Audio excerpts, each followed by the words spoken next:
Krishna tells Arjun very emphatically that there was never a time when he didn't exist, neither there shall be a time when he will not exist.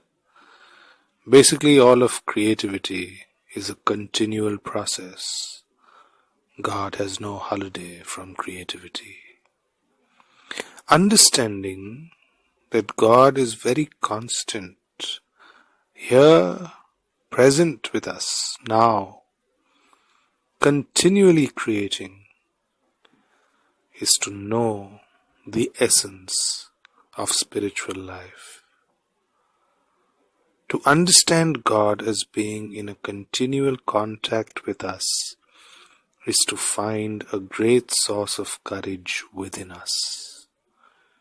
Suddenly, we feel that we are one with the divine.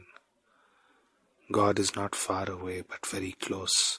And this understanding makes our mind, our heart very revolutionary, very dynamic. We draw much courage from it, much hope from it. So the first thing to understand is that we are to develop this hope in life. This continual hope by seeing this creativity that is ongoing. Often we think that the world was created and that's it, God disappeared. But no. Real spirituality, authentic spirituality is to understand God as a continual creativity with us. That is the difference between religion and spirituality. Religion holds that sometime way back in the past God created the world, whereas spiritual understanding is that God is continuing to create, and that is what Krishna refers to. The other thing which distinguishes the Bhagavad Gita as a spiritual text instead of a religious text is that it talks about things and problems that are very relevant for everyday life. What it means, this is very big. A very big part of the Gita. How to get rid of doubt in the mind and how to replace it with trust in the divine. Trust and hope are some of the most valuable things.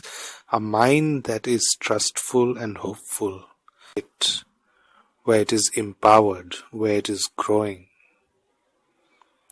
where fear disappears from it,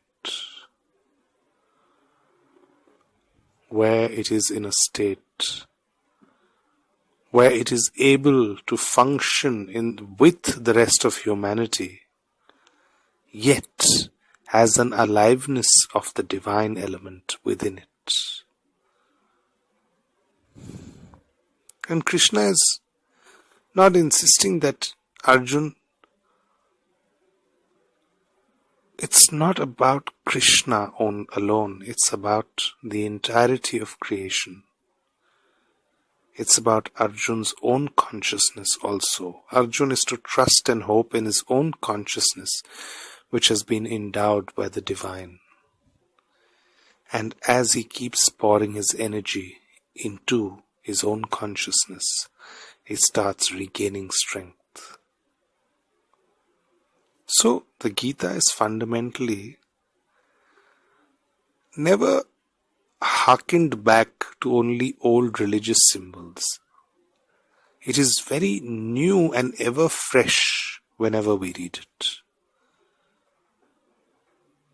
And it is almost like Krishna is existence himself. Krishna represents that continual creativity which is existence itself. And ultimately, the beauty of the Gita is that it creates courage in us. It does not create a doubt or a question of sin, which religion refers to all the time. It restores man to his own self-courage, to his own self-belief. by getting rid of ego and to allow man to see his own inner light.